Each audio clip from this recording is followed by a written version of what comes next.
এই সভাগৃহত উপস্থিত থকা মোৰ অতি শ্ৰদ্ধাৰ গোস্বামী ছাৰক সেৱা জনাইছোঁ।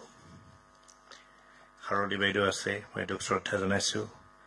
মহন্ত ছাৰ, আমাৰ মিশ্ৰ ছাৰ, সকলোকে আন্তৰিক শ্ৰদ্ধা জনাইছোঁ আৰু সভাগৃহত উপস্থিত থকা সুধীবৃন্দক মোৰ আন্তৰিক শ্ৰদ্ধা সম্ভাষণ জ্ঞাপন কৰিছোঁ। জীৱনত বহুবাৰ অগ্নি পৰীক্ষাৰ সন্মুখীন হৈছোঁ, কিন্তু আজিৰ দৰে অগ্নি পৰীক্ষাৰ সন্মুখীন হোৱাটো বৰ জটিল কাম। কিয়নো সত্ৰীয়া নৃত্যৰ মই একান্ত এগৰাকী সাধাৰণ দৰ্শক, আৰু ঠিক ইংৰাজীত ক'বলৈ গ'লে অৰ্ডিনাৰী অডিয়েন্স।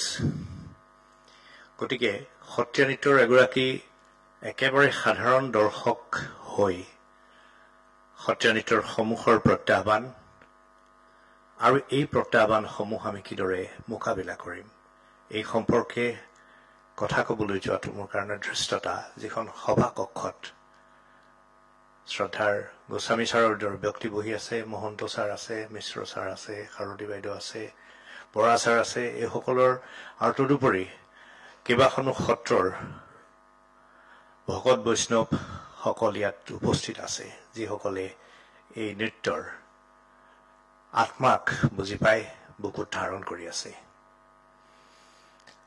এই নৃত্যক যিসকলে পুৱাৰ পৰা গধূলিলৈকে চৰ্চা কৰিছে, সেইসকলৰ সন্মুখত এনেধৰণে কথা ক'বলৈ অহাটো মোৰ জীৱনৰ আটাইতকৈ ডাঙৰ অগ্নি পৰীক্ষা বোধ হয়।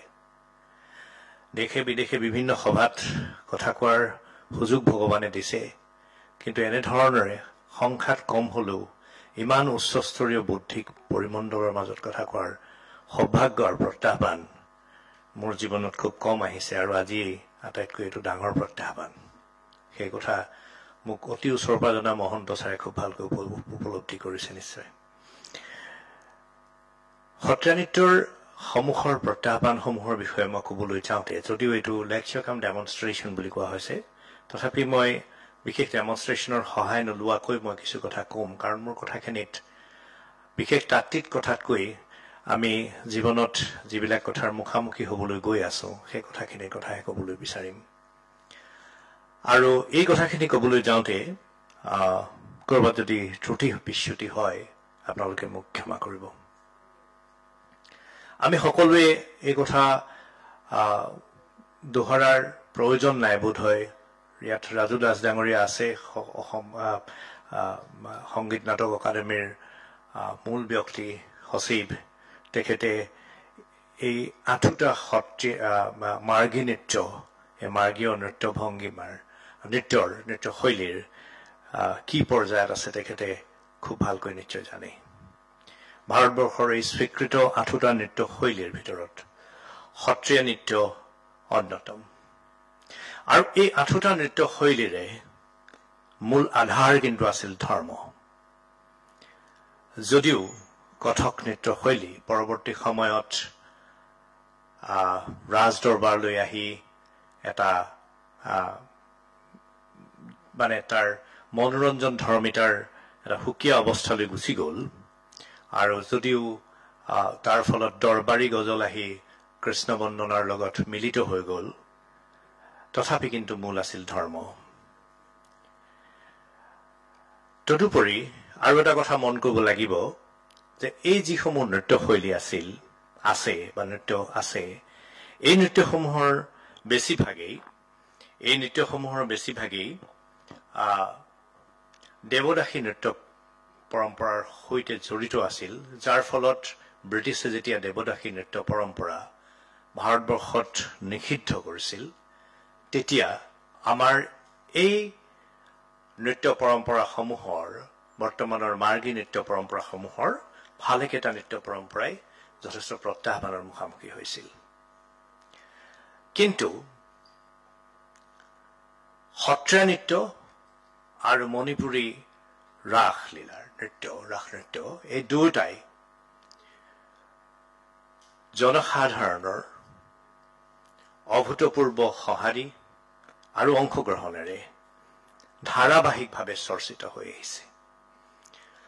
তাৰে ভিতৰত সত্ৰীয়া নৃত্য পৰম্পৰা যোৱা 5 শতিকাতকৈ বেছি সময় ধাৰাবাহিকভাৱে চৰ্চিত হৈ আহিছে আৰু এই নৃত্য পৰম্পৰাই বোধহয় এই ধাৰাবাহিকতা অব্যাহত ৰখা নৃত্য পৰম্পৰাসমূহৰ ভিতৰত একমাত্ৰ নৃত্য পৰম্পৰা বাকি সকলো নৃত্য পৰম্পৰাই প্ৰত্যাহ্বান অতিক্ৰম কৰিবৰ কাৰণে পুনৰুজ্জীৱনৰ এটা কাল পৰ্ব পাৰ কৰিব লগা হৈছে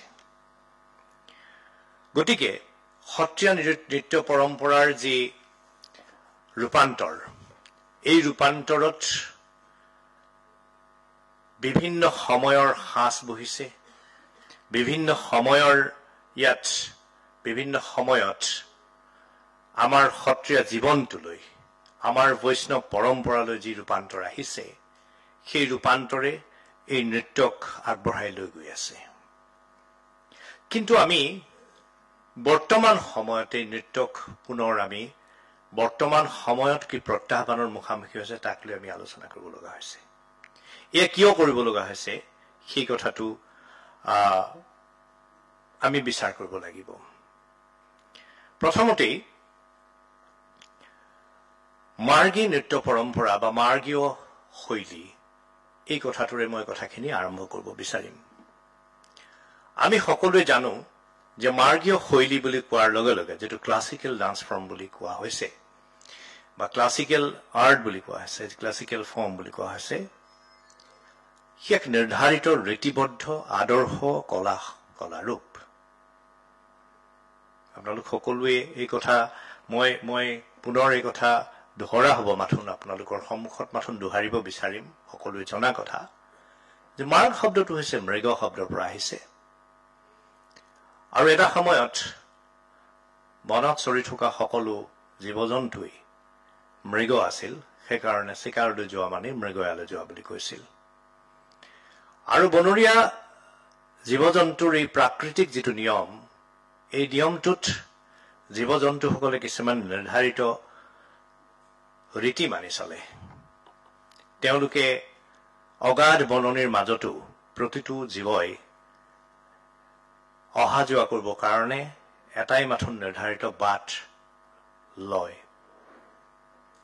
তেওঁলোকৰ এই জীৱ-জন্তুবিলাকৰ প্ৰত্যেকেই যিসকলে পৰিস্থিতি পৰ্যবেক্ষণ কৰিব পাৰে সেইসকলে এই মাৰ্গটো নিৰ্ধাৰণ কৰে আৰু পৰৱৰ্তী পৰ্যায়ত সেইবোৰে মাৰ্গটো নিৰ্ধাৰণ কৰে আৰু পৰৱৰ্তী পৰ্যায়ত বাকি যিবোৰ জীৱ-জন্তু থাকিব সেই জীৱ-জন্তুবোৰে সেই মাৰ্গটো অনুসৰণ কৰে সেইকাৰণে হস্তিৰা দেখিয়া লাডো সহাজেন ফাৰে মাৰ্গ অৰ্থাৎ হস্তি যোৱা বাটটোৱেদি সহা নাযায় এইটো হল তেওঁলোকৰ এটা ৰীতি কাৰণ হাতীৰ গছকত সহাৰ জীৱন যাব পাৰে গতিকে সেই যেটো মাৰ্গ নিৰ্ধাৰণ কৰাৰ যেটো প্ৰাকৃতিক বা স্বাভাৱিক প্ৰক্ৰিয়া সেই প্ৰক্ৰিয়াটোকে আমি যেতিয়া কলাত অনুসৰণ কৰিম তেতিয়া হিয়েই হয় মাৰ্গীয় প্ৰক্ৰিয়া অৰ্থাৎ মাৰ্গীয় প্ৰক্ৰিয়াত নিৰ্ধাৰিত ৰীতি নিৰ্ধাৰিত নীতি নিয়ম নিৰ্ধাৰিত আদৰ্শ এইসমূহক আমি গুৰুত্ব প্ৰদান কৰো ইংৰাজীত কোৱা হয় ক্লাসিক্যাল ফৰ্ম ক্লাসিক্যাল শব্দটোৰ প্ৰয়োগ কিছু পৰিমাণে অৰ্বাচীন ইউৰোপত যেতিয়া গ্ৰীক আৰু ৰোমান কলা সমালোচনাক পুনৰুজ্জীৱন প্ৰদান কৰা হল যেতিয়া এৰিষ্টটলৰ পয়েটিক্স ফৰাসী ভাষালৈ অনুবাদ হল হৰেছ আৰু লঞ্জাইনাছৰ যেতিয়া গ্ৰন্থসমূহ অনুবাদ হল যেতিয়া আৰ্টছ পয়েটিকা অনুবাদ হল প্লেটোৰ ৰিপাব্লিক প্লেটোৰ অন্যান্য গ্ৰন্থসমূহ যেতিয়া অনুবাদ হল যেতিয়া লঞ্জাইনাছৰ অন সাবলিমিটি অনুবাদ হল তেতিয়া ইউৰোপৰ যে চিন্তাৰ জগত সেই চিন্তাৰ জগতখনত কলাৰ যেটা আদৰ্শ ৰূপ সম্পৰ্কত এটা পুনৰ জাগৰণৰ জন্ম হৈছিল ভাৱনাৰ জাগৰণৰ জন্ম হৈছিল আৰু সেই জাগৰণৰ পৰাই নিও ক্লাসিক্যাল অৰ্থাৎ নৱ আদৰ্শবাদী বা নৱ ধ্ৰুৱবাদী এটা ধাৰণাৰ জন্ম হৈছিল আৰু তেতিয়াৰ পৰাই বোধ হয় ক্লাছিকেল শব্দটো আমি সন্ধাননিকৈ প্ৰয়োগ কৰিবলৈ আৰম্ভ কৰিছিলোঁ। কিন্তু ক্লাছিকেল শব্দটোৱে যি তাৎপৰ্য বহন কৰে সেই তাৎপৰ্য সেই তেতিয়াৰ নহয়। সেই তাৎপৰ্য এৰিষ্টটলৰ পাছত হৰেছ নামৰ এগৰাকী চিন্তাবিদ আছিল।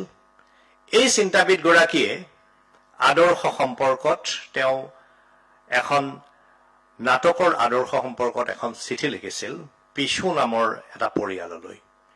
পিছু নামৰ এটা পৰিয়ালৰ এগৰাকী পিতৃ আৰু পুত্ৰই এখন ট্ৰেজেডি লিখিছিল আৰু সেই ট্ৰেজেডিখন চাবলৈ হৰেছক দিছিল। আৰু হৰেছে তেতিয়া পিছৰ পৰিয়ালটোলৈ এখন চিঠি লিখিলে আৰু সেই চিঠিখনতেই তেওঁ ক'লে যে নাটক কেনেধৰণৰ হ'ব লাগে। সেইখনে আছিল এপিষ্টল টু পিছছ আৰু পৰৱৰ্তী সময়ত কুইণ্টিলিয়ানে পাই সেইখনকেই আৰ্ছ পয়েটিকা বুলি প্ৰকাশ কৰিলে। বহুতে সেইখন গ্ৰন্থ বুলি বহুদিন মানি আছিল, কিন্তু পাছৰ পৰ্যায়ত দেখা গ'ল যে সেইখন এখন চিঠি আছিল। এই হৰেছেই এটা সময়ত কৈছিল যে আদৰ্শ বোলা বস্তুটো কেনেকুৱা, আদৰ্শ বোলা বস্তুটোৰ সম্পৰ্কত যিটো ইংৰাজী অনুবাদ বাক্যটোৰ ঠিক এনেধৰণৰ ইংৰাজী অনুবাদটো read Homer in day time and meditate him in the night, অৰ্থাৎ হোমাৰক দিনত পঢ়া আৰু ৰাতি হোমাৰক অনুসৰণ কৰা। অৰ্থাৎ এটা আদৰ্শ ধ্যান ধাৰণা কলাৰ কোনে প্ৰতিষ্ঠা কৰিছে, সেইটো হ'ল হোমাৰ, সেই ব্যক্তিগৰাকী হোমাৰ। গতিকে হোমাৰৰ সেই কাব্যৰ যিটো আদৰ্শ, সেই আদৰ্শটোৱে পৰৱৰ্তী সময়ত মানুহে অনুসৰণ কৰা উচিত। আৰু সেইবাবেই নৱ ধ্ৰুৱবাদী যিসকল আলোচক আছিল, সাহিত্যিক আছিল, সেইসকলে সেই ৰূপটোকেই ক্লাছিকেল নাম দিলে আৰু তাৰ পাছত তেওঁলোকে সেই ক্লাছিকেল ফৰ্মটোক অনুসৰণ কৰিবলৈ আৰম্ভ কৰিলে। আমিও সেই ক্লাছিকেল বোলা বস্তুটো অকল পাশ্চাত্যতেই আছে বুলি বহু আলোচকে ক'ব বিচাৰে। মই কিন্তু এনেধৰণৰ কথাৰ বৰ পক্ষপাতী নহয়। মোৰ মতে প্ৰত্যেক সমৃদ্ধ জাতিৰ জাতীয় পৰম্পৰাৰ মাজতে এটা ক্লাছিকেল ৰূপ থাকে আৰু সেই ক্লাছিকেল ৰূপটো থকাৰ কাৰণেই মাধৱ কন্দলীক মহাপুৰুষ শংকৰদেৱে পূৰ্ব কবি অপ্ৰমা আদি মাধৱ কন্দলী আদি বুলি তেখেতক শ্ৰদ্ধা জ্ঞাপন কৰিছিল আৰু তেখেতকেই সাহিত্য ৰচনাৰ কাব্য পৰম্পৰাৰ এক আদৰ্শ কবি হিচাপে ঘোষণা কৰিছিল। আৰু পৰৱৰ্তী সময়ত লেখকসকলে শংকৰদেৱক এক আদৰ্শ পৰম্পৰা হিচাপে গ্ৰহণ কৰিছিল। আৰু শংকৰদেৱে ভাৰতবৰ্ষৰ প্ৰান্তীয় ভাষাত ৰচনা কৰা লিখিত নাট্য পৰম্পৰাৰ প্ৰথম নাট্য পৰম্পৰাৰ সূচনা কৰি লিখিত ৰূপত ভাৰতবৰ্ষত ইয়াৰ আগলৈকে কোনো নাট্য পৰম্পৰা কোনো প্ৰান্তীয় ভাষাত নাছিল। এই প্ৰান্তীয় ভাষাৰ নাট্য পৰম্পৰা আৰম্ভ কৰি আমাৰ মাজত আন এক ক্লাছিকেল আৰ্ট ফৰ্ম অৰ্থাৎ আদৰ্শ মাৰ্গী এটা কলা ৰূপ আমাৰ সন্মুখত তুলি ধৰিলে। নিশ্চিতভাৱে এই কলা ৰূপটো তুলি ধৰিবলৈ যাওঁতে তেখেতে বিভিন্ন বিভিন্ন বিষয়ৰ পৰা বিভিন্ন লোক জীৱন বা সংস্কৃত নাটক গোটেইবোৰৰ পৰা সংশ্লেষণ কৰি এটা নিজা ধৰণৰ এটা ৰূপ প্ৰদান কৰিলে। তাৰে পাছত আপোনালোক সকলোৱে কৈ আহিছে আৰু মই মাত্ৰ এইটো শুনা কথা আপোনালোকৰ পৰা যে তাৰ পাছত সেই নাট্য পৰম্পৰাৰ পৰাই আমাৰ সত্ৰীয়া নৃত্য পৰম্পৰাৰ জন্ম হ'ল। এতিয়া কথা হ'ল যে এই যিটো নৃত্য পৰম্পৰা যিহেতু আদৰ্শ পৰম্পৰা, এই নৃত্য পৰম্পৰা যিহেতু এক পৰিশীলিত পৰম্পৰা, এই আদৰ্শ আৰু পৰিশীলিত পৰম্পৰাটোৰ এটা মাৰ্গটো ৰক্ষা কৰিবৰ কাৰণে আমি কি কৰিব লাগিব আৰু এই মাৰ্গীয় পৰম্পৰাটো কি ধৰণে আমি তাক বৰ্তাই ৰাখিম, সেই চিন্তাটো কৰাটোৱেই আমাৰ কাৰণে এটা ডাঙৰ প্ৰত্যাহ্বান। মাৰ্গীয় পৰম্পৰাৰ বিপৰীতে আছে লোক পৰম্পৰা। লোক পৰম্পৰা, এই পৰম্পৰা শব্দটোৱে আচলতে ৰূপান্তৰৰ সৈতে জড়িত হৈ থাকে। পৰম্পৰা কেতিয়াও এটা স্থিৰ বস্তু এটা নহয়, যিটো বস্তু কোনোদিন পৰিৱৰ্তন নহব, ৰূপান্তৰ নহব। ঠিক পৰিৱৰ্তন শব্দটো মই ব্যৱহাৰ কৰিবলৈ বিচৰা নাই, কাৰণ নদীৰ পৰা মৰুভূমিলৈ হোৱাটো এটা পৰিৱৰ্তন, কিন্তু মই জ্যোতিপ্ৰসাদৰ শব্দটো ব্যৱহাৰ কৰিব বিচাৰিছো ৰূপান্তৰ। সংস্কৃতি অধ্যয়নত মই শ্ৰেণীকোঠাটো সদায় ৰূপান্তৰ শব্দটোহে ব্যৱহাৰ কৰোঁ। গতিকে এই ৰূপান্তৰ যেতিয়া আহিব, সেই ৰূপান্তৰ আঞ্চলিক বৈবিধ্য বিভিন্ন ধৰণৰ বৈচিত্ৰ্য আৰু বৈবিধ্যৰে সমৃদ্ধ হৈ তাৰ বিভিন্ন ৰূপেৰে তাক লোক সংস্কৃতি সমৃদ্ধ হৈ থাকে। মাৰ্গীয় সংস্কৃতিটো ৰূপান্তৰ আহে, কিন্তু সেই ৰূপান্তৰো এটা মাৰ্গ থাকে। তাক আমি লোক সংস্কৃতিত অহা ৰূপান্তৰৰ সৈতে আমি তাক তুলনা কৰিব নোৱাৰো। আৰু সেইকাৰণে মাৰ্গীয় সংস্কৃতিৰ ৰূপান্তৰ কেনেধৰণেৰে হোৱা উচিত আৰু এই ৰূপান্তৰক কি পৰ্যায়লৈকে আমি গ্ৰহণ কৰিম, এই কথাটো আমি চিন্তা কৰাৰ দৰকাৰ আছে। সত্ৰীয়া নৃত্যত বিভিন্ন ধৰণৰ তাৰ যি ৰীতি আছে, নিয়ম আছে।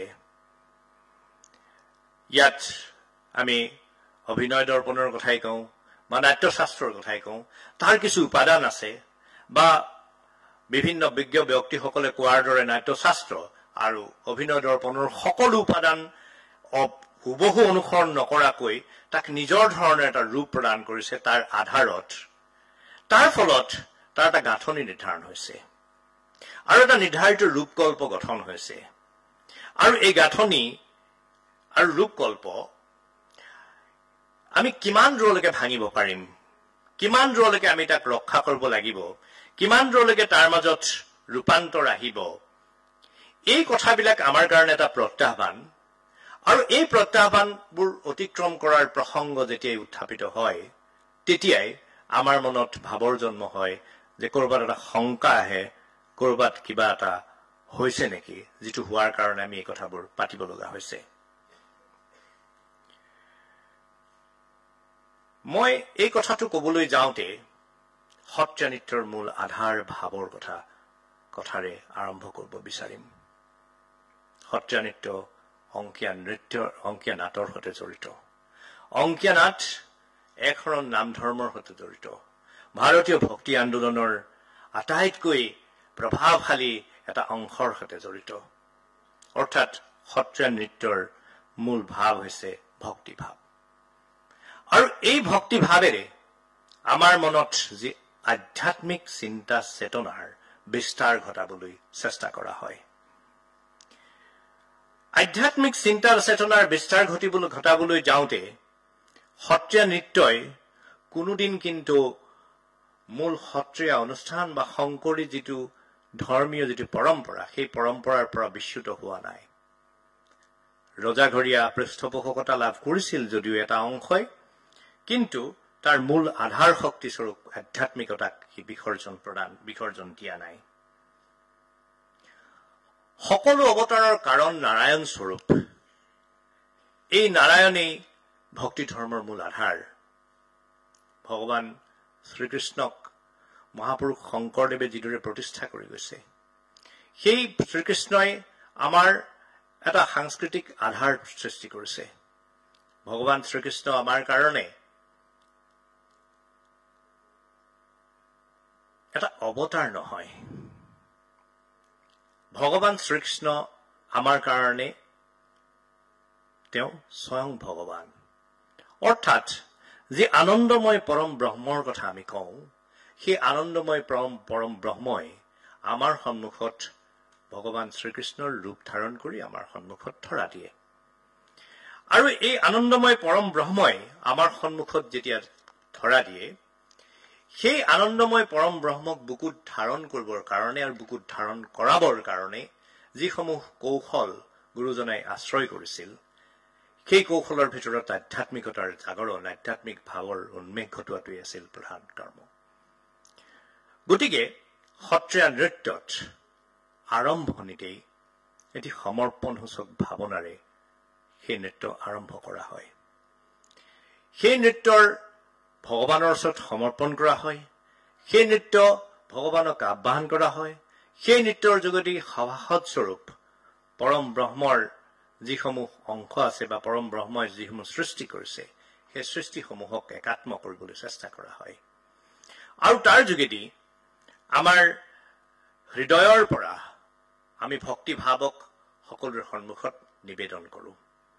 আৰু এই ভক্তিভাৱ আমাৰ আধ্যাত্মিক ভাৱ জাগৃত কৰি পৰম ব্ৰহ্মৰ অস্তিত্ব আমাৰ হৃদয়ত উপলব্ধি কৰায়। বৈষয়িক জীৱনৰ যা জঞ্জলৰ মাজত নিমজ্জিত মানুহে কেতিয়াবা প্ৰকৃত সত্য আৰু শান্তিৰ যেতিয়া আমি সন্ধান কৰোঁ সেয়া কিন্তু আমাক বৈষয়িক জীৱনে প্ৰদান কৰিব নোৱাৰে। আমাৰ যি আত্মাৰ চেতনা, আমাৰ যি অস্তিত্বৰ চেতনা, আত্মা আৰু অস্তিত্বৰ এই ক্ষুদ্ৰ চেতনাই আমাক পৰম শান্তি প্ৰদান কৰিব নোৱাৰে। আত্মা আৰু অস্তিত্বৰ চেতনাই আমাৰ মনত বৰঞ্চ অহংবোধ, ধাৰণা, মই ভাৱৰ জাগৰণ হৈ ঘটাব পাৰে। আত্মাৰ পৰা ঊৰ্ধলৈ গৈ পৰমাত্মা, পৰম ব্ৰহ্মৰ চিন্তা চেতনা আৰু আধ্যাত্মিক ভাৱেৰে আমি যেতিয়া এই যি অনন্ত কোটি ব্ৰহ্মাণ্ডৰ এই মহাশক্তিৰ কথা আমি বুকুত ধাৰণ কৰিম, তেতিয়া আমি আমাৰ ক্ষুদ্ৰত্বক আমি উপলব্ধি কৰোঁ। আৰু আমাৰ এই ক্ষুদ্ৰত্বক উপলব্ধি কৰাৰ লগে লগে আমাৰ মনৰ পৰা আমাৰ অহংভাৱ নোহোৱা হয়। আৰু যেতিয়া মনৰ পৰা অহংভাৱ নোহোৱা হয় তেতিয়া মানুহৰ আত্মিক উপলব্ধিৰ জাগৰণ ঘটে। আৰু যেতিয়া মানুহৰ আত্মিক উপলব্ধিৰ জাগৰণ ঘটে তেতিয়াই মানুহে সকলোৰে মাজত ভগৱানৰ অংশ দেখিবলৈ পায়। আৰু তেতিয়া আমি বিচৰা শান্তি, আমি বিচৰা যি মানে আনন্দ, পৰম আনন্দ, সেই পৰম আনন্দ পাবৰ কাৰণে মনটো আমাৰ উদ্ৰুক্ত হয়। পাশ্চাত্য সভ্যতাত যদি আমি চাওঁ তেতিয়াহ'লে দেখিম যে প্লেটোৱে এগৰাকী এটা শক্তিৰ কথা কৈছিল। সেই শক্তিটো কোন আছিল? সেই শক্তিটো আছিল যে এনে এটা শক্তি, যিটো শক্তি ভগৱানক সৃষ্টি কৰিছে, যিটো শক্তিয়ে ভগৱানকেই নহয় তেওঁ নিজে নিজকো সৃষ্টি কৰিছে। কিন্তু পৰৱৰ্তী সময়ত প্লেটোৰ বিষয়ক চিন্তা চৰ্চনা হ'ল, কিন্তু প্লেটোৰ এই দৰ্শন তাত্ত্বিক দৰ্শনৰ মাজতেই সীমাবদ্ধ থাকিল আৰু পাশ্চাত্যৰ চিন্তা চেতনা ঈশ্বৰ বা গডৰ মাজতেই সীমাবদ্ধ থাকিল আৰু তাৰ পৰা ঊৰ্ধলৈ গতি নকৰাৰ কাৰণে পাশ্চাত্যৰ ধ্যান ধাৰণা, পাশ্চাত্যৰ ভাৱনাৰ জগতখনত বস্তু জগত, ভৌতিক জগতখনেই সীমা হৈ থাকিল। কিন্তু ভাৰতীয় যিটো সনাতন চিন্তাৰ যিটো পৰম্পৰা, ভাৰতীয় যিটো চিন্তাৰ যিটো পৰম্পৰা, সেই পৰম্পৰাই আমাক অনাদি অনন্ত পৰম ব্ৰহ্মৰ কথা কৈছে। এই সমস্ত সৃষ্টিৰ আধাৰৰ কথা কৈছে। সেই চিন্তাই আমাক বিজ্ঞানেও বৰ্ণনা কৰিব নোৱাৰা অসীম মহাশক্তিৰ ধাৰণাৰ কথা কৈছে। গতিকে এই অসীম মহাশক্তিৰ ধাৰণাৰ কথা যেতিয়া আমাৰ সন্মুখত উত্থাপন কৰিছে তেতিয়া আমাৰ ব্যক্তি চেতনাৰ ঊৰ্ধলৈ গৈ আমি এখন মহাবিশ্ব ব্ৰহ্মাণ্ডৰ কথা কল্পনা কৰিবলৈ আমি সক্ষম হৈছো। আৰু ফলত আমি পুনৰ এই কথাটো মই ক'ব বিচাৰিম যে আমি আমাৰ ক্ষুদ্ৰত্বক উপলব্ধি কৰিবলৈ আৰম্ভ কৰিছো। যি চেতনা আৰু যি আধ্যাত্মিক চেতনাৰ কথা, যি দৰ্শন, ভাৰতীয় দৰ্শন, সেই ভাৰতীয় দৰ্শনেই দৰাচলতে জীৱনৰ পৰম সত্যক স্পৰ্শ কৰাৰ প্ৰয়াস কৰিছে। কিন্তু দুৰ্ভাগ্যৰ কথা, পুঁজিবাদী সভ্যতাৰ বিস্তাৰ আৰু ঔপনিৱেশিক শক্তি আৰু নব্য ঔপনিৱেশিক শক্তিৰ চৰম বিস্তাৰ আৰু এই বিস্তাৰৰ হাতিয়াৰ স্বৰূপ বিশ্বায়নে আমাক এনেকুৱা এখন পৃথিৱীলৈ লৈ গৈছে যিখন পৃথিৱীত আমাৰ সকলো থাকিও আমি একো নাই দৰে হৈ গৈছো। যিখন পৃথিৱীত আমি সকলোৰে সন্ধান কৰিব পৰা এটা শক্তিৰ আমাৰ জন্ম দিয়া এই ভাৰতীয় সভ্যতা, ভাৰতীয় দৰ্শন, সেই ভাৰতীয় দৰ্শনকো আমি পৰম সত্যক সন্ধান কৰিবৰ কাৰণে আমি অসমৰ্থতা প্ৰকাশ কৰিছো। আমি ফলত গন্ধ, স্পৰ্শ, দৃষ্টি, শব্দ আৰু স্বাদৰ এই সীমাৰ মাজতে এই জীৱনটোক আমি সীমাবদ্ধ কৰিবলৈ আৰম্ভ কৰিছো। আৰু এই সীমাবদ্ধকৰণে এটা মনোৰঞ্জন ধৰ্মিতাৰ প্ৰৱণতা আমাৰ জীৱনত জন্ম দিছে।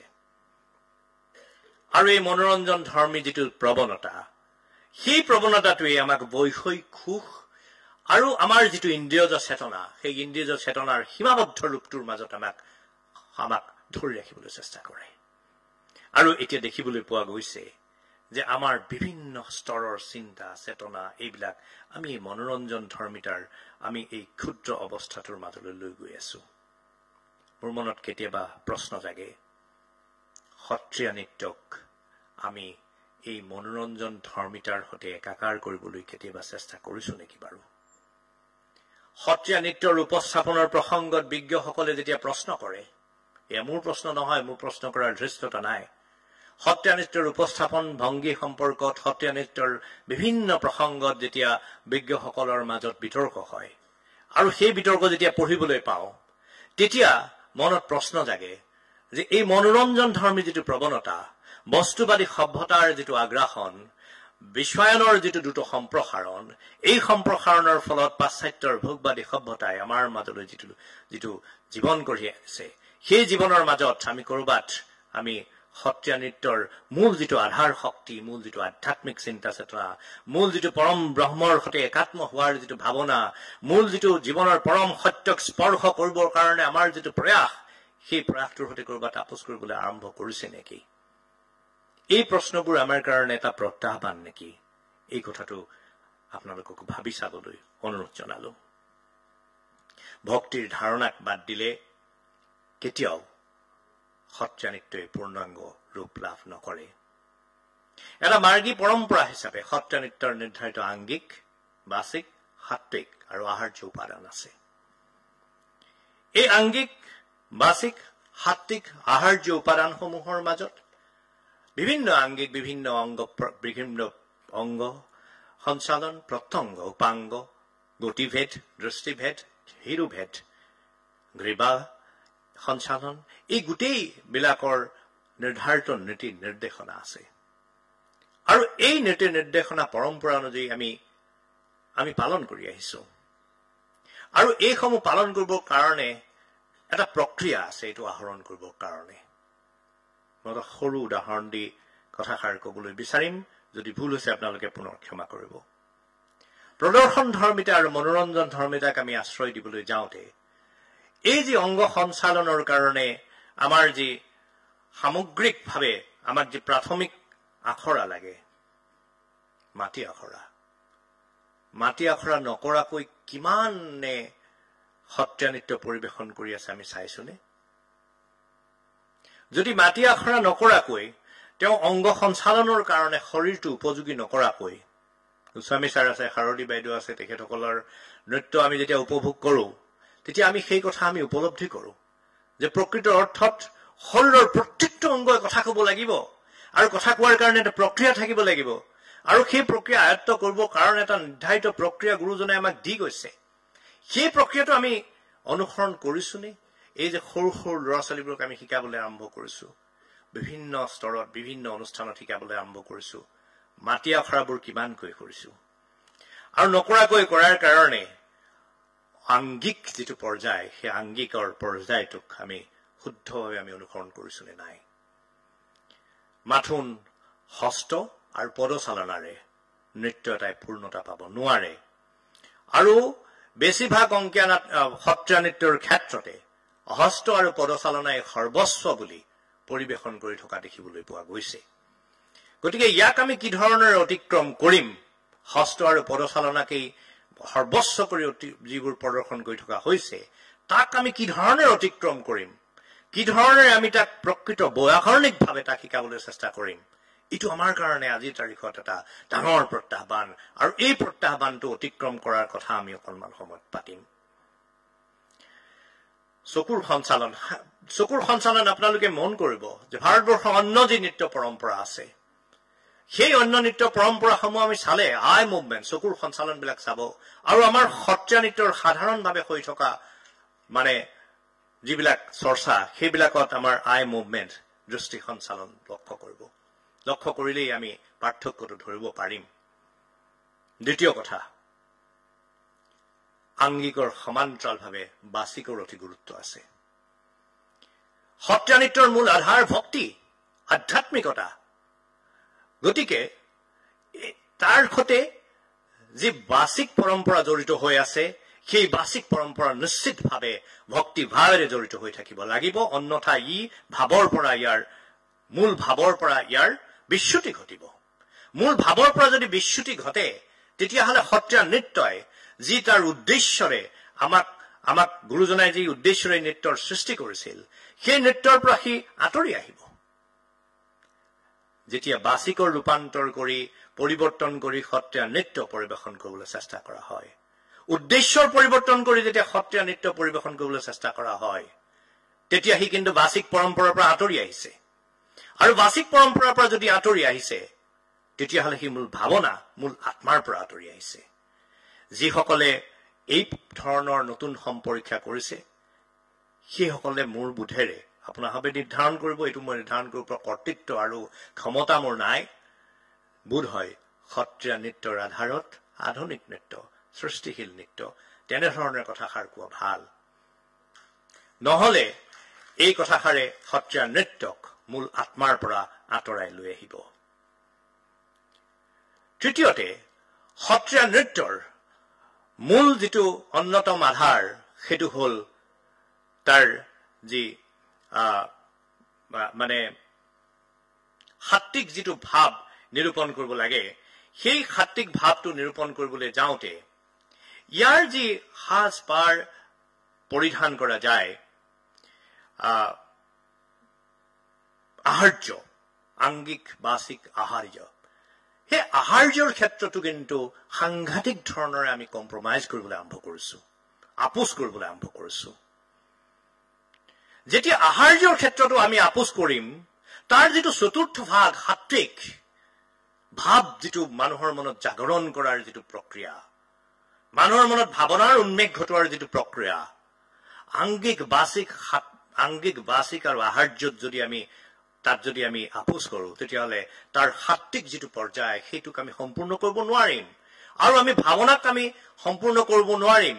সি প্ৰাণ বস্তুৰ পৰা আঁতৰি আহিব, আৰু প্ৰাণ বস্তুৰ পৰা আঁতৰি অহাৰ লগে লগেই সত্ৰীয়া নৃত্যই মূল সত্ৰীয়া নৃত্য হৈ থাকিব নে নাথাকিব, সেইটো এটা ডাঙৰ প্ৰশ্ন। এটা সময় আছিল যেতিয়া আমি সংস্কৃতি অধ্যয়ন কৰিছিলো। সংস্কৃতি অধ্যয়ন কৰোঁতে আমি লোক সংস্কৃতিৰ কথা কৈছিলো, আমি জনজাতীয় সংস্কৃতিৰ কথা কৈছিলো, আমি অভিজাত সংস্কৃতিৰ কথা কৈছিলো। আমি কিন্তু এতিয়া চতুৰ্থ এটা পৰম্পৰাৰ কথা আলোচনা কৰিবলৈ আৰম্ভ কৰিছো।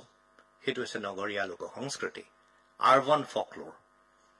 যেতিয়া এলান ডাণ্ডেজ নামৰ লোক সংস্কৃতিবিদ গৰাকীয়ে লোক সংস্কৃতিক সম্পৰ্কত চিন্তা কৰিবলৈ আৰম্ভ কৰিছিল, বা তেখেতৰ যিটো মহল আছিল, তেখেতৰ যিটো সমধৰ্মী চিন্তা চৰ্চা কৰা যিসকল ব্যক্তি আছিল, সেইসকলে দেখিলে যে মানুহ য'ত এক হৈ থাকে, তাতেই এটা লোক সমাজৰ জন্ম হয়, আৰু সেই লোক সমাজেই এটা সাংস্কৃতিক পৰম্পৰাৰ জন্ম দিয়ে। আৰু সেই লোক সংস্কৃতি, তেওঁ কৈছে যে এটা কমন ফেক্টৰ শ্বেয়াৰ কৰা যিকোনো এখন সমাজ এই লোক সমাজ। কি common factor? That may be language, that may be occupation, তেনেধৰণে তেওঁ কৈছে। বৃত্তি, ভাষা, বিভিন্ন ধৰণৰ কথা হ'ব পাৰে। আৰু who are the folk? Among others we are the folk. সকলোৰে মাজত আমি সকলোৱে লোক। গতিকে চহৰতো লোক সংস্কৃতি থাকে। চহৰৰ মানুহবিলাক লোক সংস্কৃতিৰ জীৱনৰ পৰা বিচ্ছিন্ন নহয়, তেওঁলোকে এটা নতুন সাংস্কৃতিক পৰিমণ্ডল সৃষ্টি কৰে। এই যিটো মনোৰঞ্জন ধৰ্মী সাংস্কৃতিক প্ৰৱণতাক আমি সত্ৰীয়া নৃত্যৰ সৈতে একাত্ম কৰিবলৈ আৰম্ভ কৰিছো, সি মূল ক্লাছিকেল ফৰ্মটোৰ পৰা আঁতৰি কৰবাত আৰবান ফকলোৰক সমৃদ্ধ কৰিবলৈ গৈ আছে যেন মোৰ ধাৰণা হয়। আৰু সেই আৰবান ফকলোৰ বা নগৰীয়া লোক সংস্কৃতিক সমৃদ্ধ কৰিবলৈ যদি গৈ থাকে, সেইটো কিন্তু সুকীয়া পৰম্পৰালৈ গুচি যাব পাৰে। সি কিন্তু কেতিয়াও সত্ৰীয়া পৰম্পৰাৰ মাজত নাথাকিব।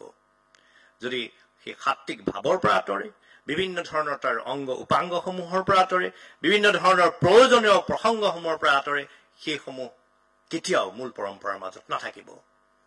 এটা সময়ত পিট চিগাৰৰ পৰা আৰম্ভ কৰি আমেৰিকাৰ যেতিয়া যিবিলাক সেই সময়ৰ কলা জগতৰ লগত জড়িত ব্যক্তি, সেইসকলে দেখিছিল যে আমেৰিকা নামৰ দেশখনৰ কোনো ধৰণৰ তেওঁলোকৰ ঐতিহ্য, পৰম্পৰা, সভ্যতা, ইতিহাস তেওঁলোকৰ নাই।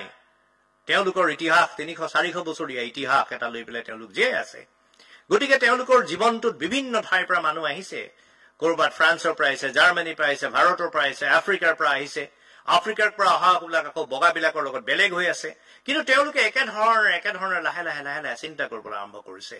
আৰু তেওঁলোকৰ মাজত যন্ত্ৰবিলাক এটা জীৱনৰ অংশ হৈ গৈছে। লাহে লাহে টেলিভিছনবিলাক, চিনেমা, এইবিলাক তেওঁলোকৰ মাজৰ জীৱনৰ সাংস্কৃতিক জীৱনৰ অংশ হৈ গৈছে। তেতিয়া তেওঁলোকে অনুভৱ কৰিছিল যে এই জীৱনটো এটা নতুন জীৱন, এই সংস্কৃতি এটা নতুন সংস্কৃতি, আৰু এই সংস্কৃতি পপুলাৰ কালচাৰ, এই সংস্কৃতি পপ কালচাৰ। গতিকে টেলিভিছনৰ পৰ্দাত যদি কৰবাত সত্ৰীয়া নৃত্যৰ চৰ্চা হৈ আছে, টেলিভিছনৰ পৰ্দাত যদি সত্ৰীয়া নৃত্যৰ বিভিন্ন ধৰণৰ কথা চৰ্চা হৈ আছে বা মনোৰঞ্জন ধৰ্মীভাৱে চৰ্চা হৈ আছে, সেই চৰ্চাৰ সকলোকে আমি আধাৰ হিচাপে ল'ব নালাগে। সেইটো আমাৰ কাৰণে এটা বিৰাট ডাঙৰ প্ৰত্যাহ্বান, কাৰণ সি আমাক গ্ৰাস কৰিবলৈ আৰম্ভ কৰিছে। আৰু এটা ডাঙৰ বস্তু আহি আছে, সেইটো হ'ল ডিজিটেল প্লেটফৰ্ম। আমাৰ সন্মুখত প্ৰত্যাহ্বান বুলি কোৱাৰ লগে লগে বিপদ বুলি ভাবিলে নহব। প্ৰত্যাহ্বান বুলি কোৱাৰ লগে লগে আমি ভাবিব নালাগে যে আমি শেষ হৈ গলো। প্ৰত্যাহ্বান বোলা বস্তুটো সন্মুখত থিয় হৈ আছে, আমি তাক কেনেকৈ অতিক্ৰম কৰিম সেইটো চিন্তা কৰাটোহে প্ৰত্যাহ্বান। That is the challenge. চেলেঞ্জটো আমাৰ আহিছে, আমি অতিক্ৰম কৰিম। That is the challenge. গতিকে সেই চেলেঞ্জটো, সেই প্ৰত্যাহ্বানটো কেনেকুৱা ধৰণৰ? এতিয়া ডিজিটেল পৃথিৱী এখন আহি আছে, যিখন ডিজিটেল পৃথিৱী সাংঘাতিক দ্ৰুতভাৱে সম্প্ৰসাৰিত হৈছে। আৰু এই ডিজিটেল পৃথিৱীখনত কোনো চেকনি নাই, কোনো গেটৱে নাই, কোনো চেকনি নাই। যাৰ যি মন যায় তাকে কৰি থাকিব পাৰে, যাৰ যি মন যায় তাকেই কৰি থাকিব পাৰে। তাৰ মাজৰ পৰা শুদ্ধটো, সত্যটো বাছি উলিওৱাটো জীৱনৰ আটাইতকৈ জটিল কাম। আৰু এই সত্ৰীয়া পৰম্পৰা জীয়াই ৰাখিবৰ কাৰণেও সি এক ডাঙৰ প্ৰত্যাহ্বান। কাৰণ এই ডিজিটেল মাধ্যমতো পপুলাৰ কালচাৰৰ দৰে, এই বিভিন্ন মাধ্যমৰ দৰে এই ডিজিটেল কালচাৰতো, এই নতুন পৃথিৱীখনতো বিভিন্নজনে সত্ৰীয়া পৰম্পৰা, সত্ৰীয়া নৃত্য ইয়াকেই হয় বুলি প্ৰচাৰ কৰা ইতিমধ্যে আৰম্ভ কৰিছে। সত্ৰীয়া নৃত্য সদায় গুৰু আশ্ৰয়ী পৰম্পৰা। গতিকে গুৰু আশ্ৰয়ী পৰম্পৰা এনেধৰণেৰে এটা মোবাইল ফোনকে গুৰু বুলি ভাবি পৰম্পৰা গ্ৰহণ কৰিলে সেই গুৰু আশ্ৰয়ী পৰম্পৰা কিন্তু জীয়াই নাথাকিব। মোবাইল ফোন যোনটোত কোনজন গুৰু আছে সেই কথাটো আমি চিন্তা কৰাটো, নিৰ্ধাৰণ কৰাটো বৰ ডাঙৰ প্ৰত্যাহ্বান। আৰু এই যিটো ডিজিটেল পৃথিৱীৰ যিটো প্ৰত্যাহ্বান, তাৰ সৈতে আমি তাক অস্বীকাৰ কৰিব নোৱাৰো, আমি তাক অস্বীকাৰো কৰিব নোৱাৰো। আমাৰ ল'ৰা ছোৱালীয়ে ডিজিটেল পৃথিৱী আশ্ৰয় লবই। গতিকে তাত আমি কেনেধৰণেৰে আমাৰ শুদ্ধ পৰম্পৰাটো প্ৰচলন কৰিম, তাত আমি কেনেধৰণে আমাৰ সত্ৰীয়া নৃত্যৰ পৰম্পৰাটোক আমি বৰ্তাই ৰাখিম, এই কথাটো চিন্তা কৰাটো আমাৰ কাৰণে এটা ডাঙৰ প্ৰত্যাহ্বান। আৰু ইয়াৰ কাৰণে বিজ্ঞসকল, সত্ৰীয়া নৃত্যৰ যিসকল গুৰু আছে, সত্ৰীয়া নৃত্যৰ যিসকল বিশাৰদ আছে, যিসকল পণ্ডিত আছে, সেইসকলে একত্ৰে চিন্তা কৰাৰ প্ৰয়োজন আছে।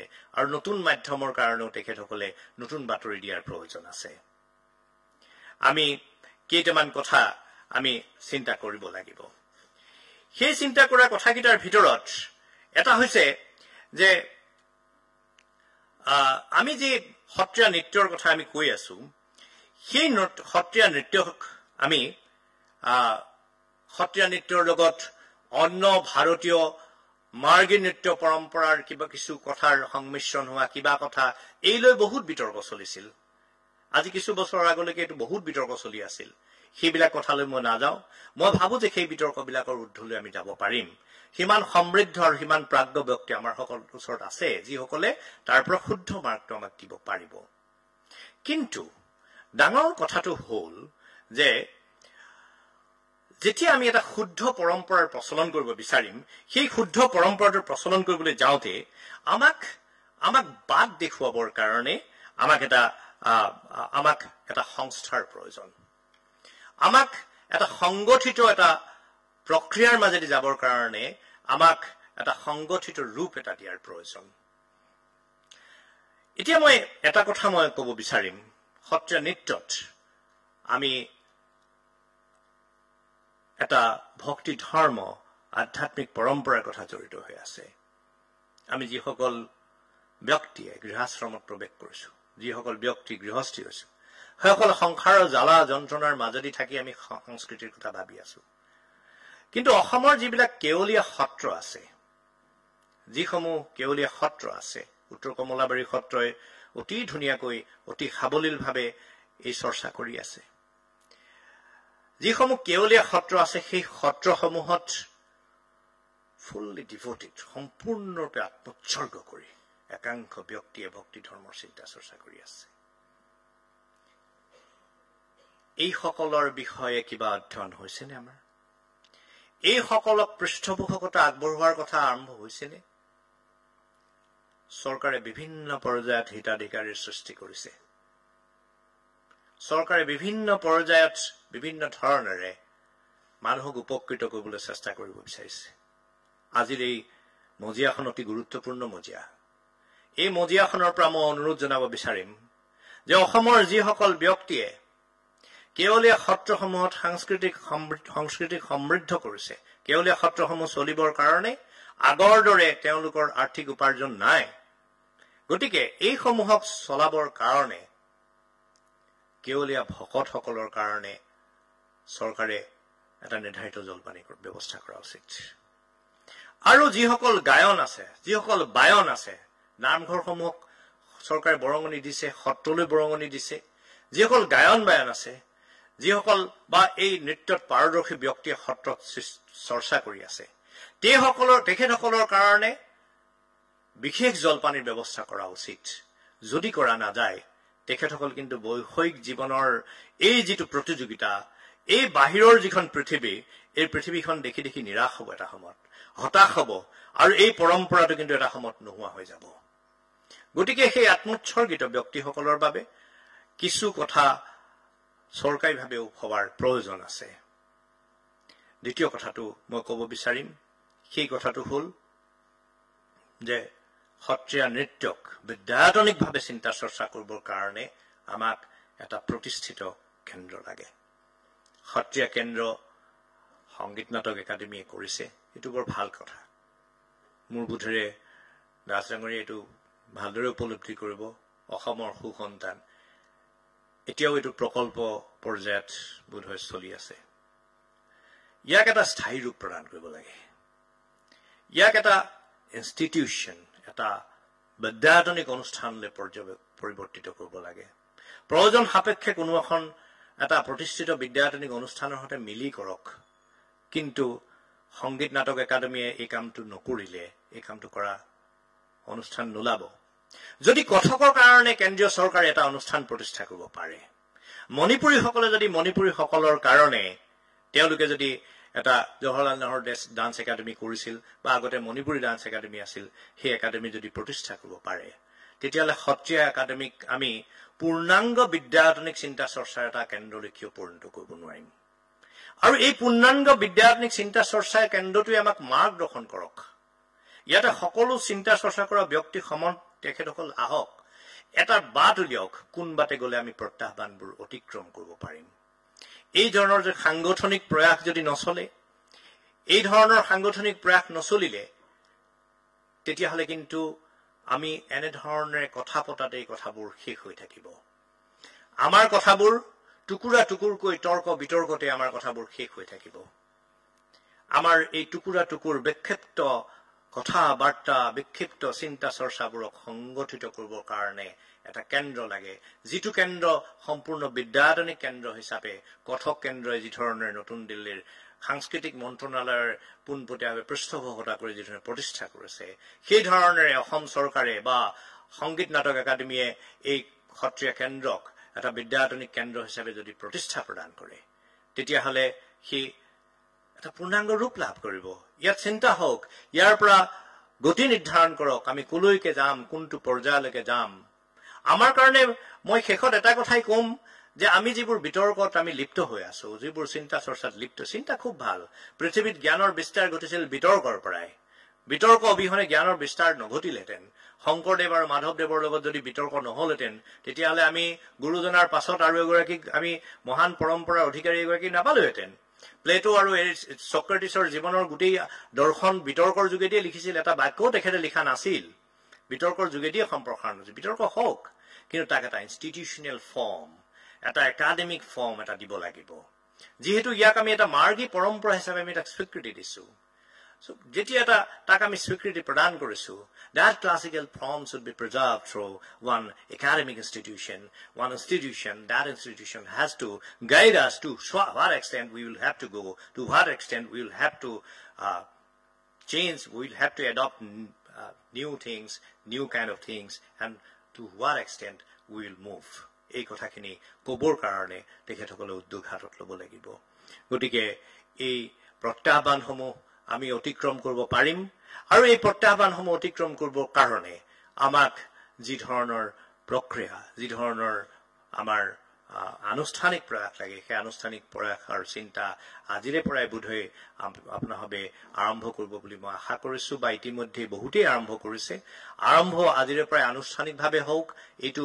আপোনালোকৰ যদি মনে ধৰে সেই আনুষ্ঠানিক প্ৰয়াসটো আৰম্ভ কৰিবলৈ অনুৰোধ জনাইছো আৰু এইখিনিকে কৈ মই মোৰ দৰে অজ্ঞ একেবাৰে সত্ৰীয়া নৃত্য সম্পৰ্কত যদি আখৰ লিখিব নজনা মানুহজনক নিৰক্ষৰ প্ৰসংগ বুলি কয় সত্ৰীয়া নৃত্যৰ প্ৰসংগত মই একেবাৰে নিৰক্ষৰ ব্যক্তি এজন নিৰক্ষৰ মানুহক মানে বৰ্ণমালাৰ বিষয়ে ক'বলৈ আহি কোৱাৰ কথাটো মানে ক'বলৈ দিয়াৰ যিটো কথা ঠিক তেনেধৰণে এজন নিৰক্ষৰ ব্যক্তিক সত্ৰীয়া নৃত্যৰ বিষয়ে বা অজ্ঞ ব্যক্তিক ক'বলৈ দিলে তাৰ কাৰণে মই আপোনালোকৰ ওচৰত নতশিৰে মই কৃতজ্ঞতা জনাইছো মোৰ মনৰ ভাৱখিনি ক'লো এইখিনি ক'বলৈ যাওঁতে যদি ত্ৰুটি হৈছে আপোনালোকক কৰজোৰে ক্ষমা বিচাৰিছো সামৰণি মাৰিছো ধন্যবাদ